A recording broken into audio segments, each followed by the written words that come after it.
algorithmic trading course, we will be looking at a mean reversion algorithm using Python and Jupyter notebooks to make buy and sell signals based off mean reversion EMA 128 Bollinger Bands. Essentially, if the closing price is less than the EMA Bollinger Band lower, then we buy, and then the inverse of that, if the close is greater than EMA Bollinger Band upper, then we sell. Also, a quick plug, you have access to free algorithms on Intrendias.com. You could click on the Intrendias terminal tab, and that'll bring up two algorithms for buy and sell signals, plus machine learning price forecasting with the help of linear regression and GARC models. You could search cryptos, stocks, indexes, whatever Yahoo has, we have. And then along with it comes news linked to Yahoo Finance and buy sell signals based on the algorithm you chose, along with transparent backtesting results, all for you here on Intrendias.com. Check it out. Now back to the course. Mean reversion is a popular financial theory that suggests asset prices eventually revert back to their long-term average. So here we're going to use the EMA 128. And in the technical analysis chart pattern here, we see the Bollinger Band. TradingView has SMA, so I'm just using SMA for now for this demonstration, but I've highlighted some key price swings, price movements here using the Bollinger Band. And what I am seeing is some decent returns based on this hypothesis, where this swing here was around 16%. This swing here, where we see the closing prices well below this Bollinger Band, was a 105% increase there. That was also COVID, so a black swan event. Here we see the prices very much below and around 26% there. So we can see that this, in theory, could work pretty well for us, as we see some examples here of good returns based on closing price and Bollinger Band. We're going to begin with the import lines, and we're going to need Yahoo Finance along with statistics, pandas, NumPy, Matplotlib, some of the classics here, and then time and data to do some time wrangling here. I do recommend Yahoo Finance and Yahoo Fin. It does make the data scraping a lot more easier, at least in my opinion. So next, we're going to do some date variables here. Essentially, we want to have a start date and an end date to analyze the stock or crypto. So I'm going to call this the current day. This is essentially going to be using datetime.now, and then I'm going to retrieve the day, and I'm going to repeat this for the month as well, where I'm going to essentially perform the same. Instead of day, I'm going to call it month, and then we'll repeat it for the bottom as well here. I'm going to get the current year and perform year. And then I want to bring this all together, and that's going to require me to use the datetime function. And then we can say, based on the arguments, it's first year, then current month, and then current day here. So if I were to print this, I would get a date type, and we can see it's 2023, 12/10, December 10th, and that is correct. So that is working correctly for us. I will add footnote here, and at least when I do my scraping and my algorithmic trading. Uh, I think it's because of Python indexing, but when performing the algorithm, the last day is cut off. So just as a precursor and just to avoid that issue later down the road, I am going to form a time delta, which is essentially going to allow us to shift the day up one. And then we can say, um, we can convert the current day into a string type. I do this because it's a lot easier for the end user to type in the string type instead of having to type in a date type. So at least for me, it's a lot better in terms of user experience to allow them to just type in a string. So um, we're going to perform that right here. So now if I print current date again, it's going to shift us up, and then we don't have to worry about the time component at the very end. We just have the appropriate date, and it's one day ahead. So I'm just going to add a footnote, add one day.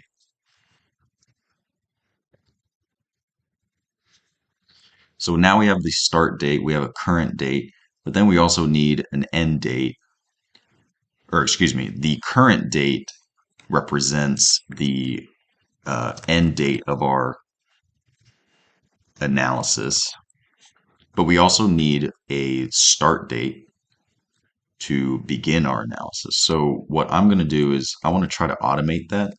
So let's say I want to return the past 2 years worth of data. So I'm going to gather the current year minus 2. And then since everything's going to become a string for both my dates, I'm just going to do past month and day. And I will just say it's January 1st. So that way, when I say past date is equal to the string of past 2 years, and then I'm going to say plus, I'm going to add a little dash between the date, the year, and month, and then I'll have past month day. So now I could print out past date, and that's going to return to me 2021 January as our start date, and we'll have 2023 as our end date. So this is our start date for analysis. All right, perfect. So now that we have our start and end date, we're going to make a function for the percent change sign. Essentially, this is going to return a down arrow or an up arrow. So if you go into the Intrendia's terminal, this function actually feeds what type of symbol that we should add in the date table that we have here. This date table provides the stock's performance itself, and this is the benchmark that we use to compare the Intrendia's performance uh, for the breakout algorithm. And we do the same thing for the MIA algorithm so that this transparent backtesting can allow us to see whether or not the buy and sell signals have some validity. So with that being said, we are going to create a definition function here. So I'm going to call it percent change symbol. And it's going to take an argument, which is change. So this is going to be a numeric argument. Um, so if we were to say that the change was less than 0, then we can do a down arrow here. So I'm going to copy and paste that in there. I think if you, here, let's do it live right here. So down arrow text. Um, so you could copy and paste this symbol.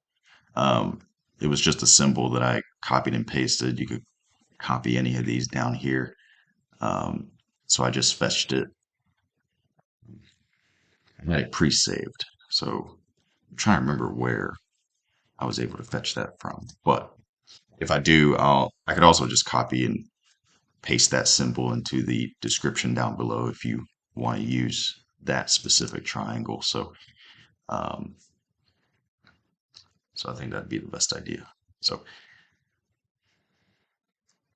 and then else, so if there's no change in price or the performance is 0, then we'll just do a dash and then we'll return the arrow. So that way, when I say print percent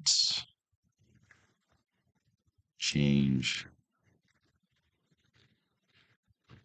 symbol, and then let's say I say -2, it's going to give me a down arrow. And if I say 5, it's going to give me an up arrow. And you know how it is, it's going to give me a dash. So that works. So that's perfect. So we're going to feed that later in the series. And then finally, we're going to get quote. So this essentially gathers information about the searched asset from Yahoo Finance. And I'm going to call this function get quote. So we're going to say get quote. And then we'll type in ticker. That's going to be the argument. It's going to be a string argument. And from Yahoo Fin, we're going to use this import line here, stock info, and we're going to reference this as a table. So the get quote table is going to return values like previous change, previous market value, stuff like that. And that's what's actually feeding these last price, last percent change, stuff like that there. So we're going to say ticker, since we're going to pass in that argument into the get quote table function.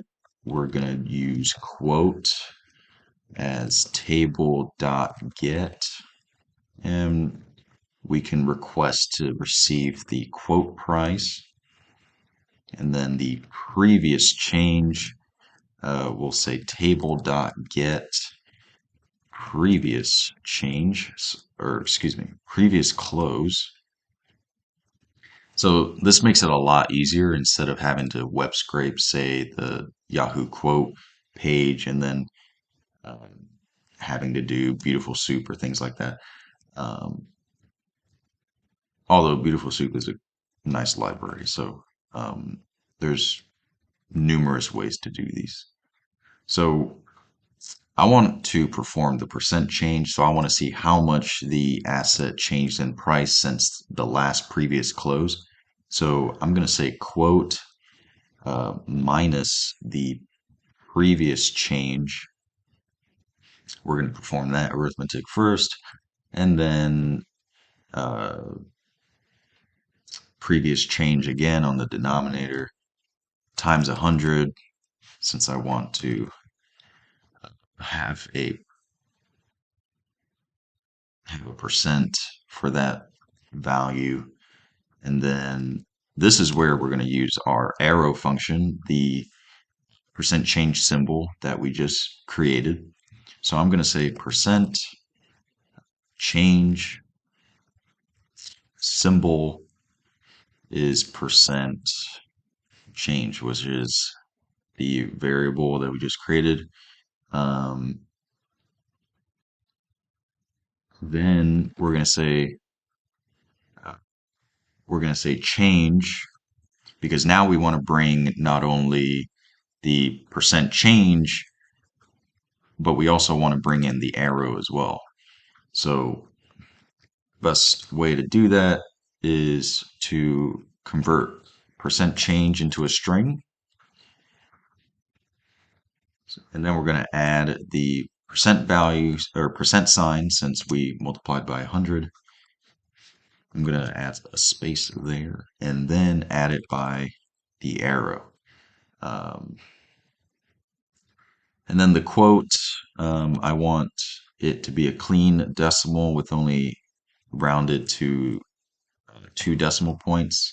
I don't want anything crazy, so I'm going to do some formatting where we get a comma to make it more like a dollar figure, format it where we only get the rounded quote up to 2 decimal places. And then we will have the ticker itself returned. So I want to return the ticker, the quote, and the change in price. So now that we have that, we can say, as an example, we could say get quote ticker is equal to Apple. And then this will not return what we wanted. That's upsetting. So let's see what I did wrong here. Okay, I forgot a period there. So period, format, then round. So let's try this again. Um, previous change is not defined. So I think I misspelled something here. Percent change. Oh yeah. PREBC. And there you go. So we have the asset that we just searched for, which is Apple. The last price was $195. So we could go in here and check. And yep, it's $195.71. So perfect. And the percent change was 0.74. And we have the up arrow as well. So this right here is what you see here. It's feeding the website the correct values. So this function works, so that's good. We could also test it for, let's say, crypto. I could say BTC to USD. I'm going to say Bitcoin dash USD, and I hit enter. And then that's going to return the current Bitcoin price at 42K, down almost 4%. You could also do indexes. So if I said USD JPY is equal to X, this will return the US to Japanese exchange rate. So 145 yen for $1. This is up 0.47%. And you could perform the same thing in the Intrendius terminal. So this is what's feeding it. So that's good that this works. So in the next video, we will start getting into more of the fun stuff. We'll create a stop loss based on average true range. So with any trading algorithm or trading strategy, it's advised to have a stop loss just in case your theory goes south and it doesn't work out, and then you could minimize your losses. Um, so we'll do this stop loss based on average true range. So I hope you enjoy the series so far. If you do, comment and like below. Subscribe to the channel as well. It helps me and the channel out very much. Check out the Intrendius terminal as well. You have access to the original MIA algorithm, which is the first algorithm I published, along with volume breakout algorithm. For example, I'm going to search up Edison International, which is a utility stock, and it's able to outperform the stock itself, only up 11%. However, if you used the volume breakout algorithm, it's up 61%. The algorithm's able to find automatically significant price levels in yellow, along with buy and sell signals and transparent backtesting results here. So make sure to check it out. Thank you for watching the series and coding along with me, and I'll see you guys in the next one.